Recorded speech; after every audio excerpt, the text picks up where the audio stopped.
नमस्कार मंडळी, आज मी बनवणार आहे मुगाच्या सोल्याची आमटी। त्यासाठी मी मूग सोलून घेतलेत ओले, त्यामध्ये 4-5 मिरच्या, 4-5 लसणाच्या पाकळ्या घातल्यात, मिक्सरमधून काढून घ्यायचे आणि नंतर त्यामध्ये शेंगदाणे ॲड केलेत आणि आता आपल्याला ते मिक्सरमधून छान असं फिरवून घ्यायचं आहे आणि ते तुम्ही बघू शकता छान असं बारीकसं मी करून घेतलंय मिक्सरमधून।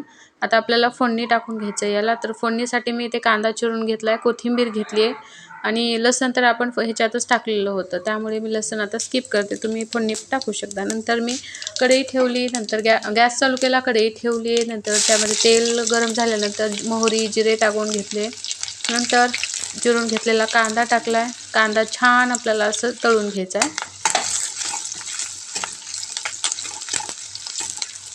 आणि आता सगळीकडे मूग आलेले आहेत सध्या तरी, आणि त्यामुळे तुम्ही खूप छान लागते आमटी ही खाण्यासाठी, तुम्ही नक्कीच करू शकता। आणि आता आपण ते मिक्सरमधून जे मुगाचं कूट करून घेतलेलं होतं ते सगळ्यांचं ते आता आपण त्या फोडणीमध्ये टाकून घ्यायचं आहे।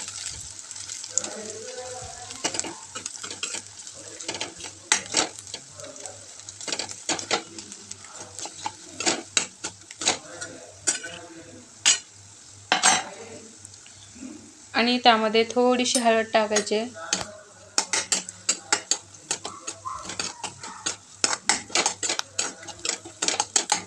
आपल्याला ते सगळं व्यवस्थित तेलामध्ये मिक्स करून घ्यायचं आहे। खूप इझी रेसिपी आहे, पटकन बनणारी, आणि आपल्याला हवं तेवढं किंवा आपल्याला जेवढी आमटी करायची आहे तेवढं आपल्याला त्यामध्ये पाणी ॲड करून घ्यायचं आहे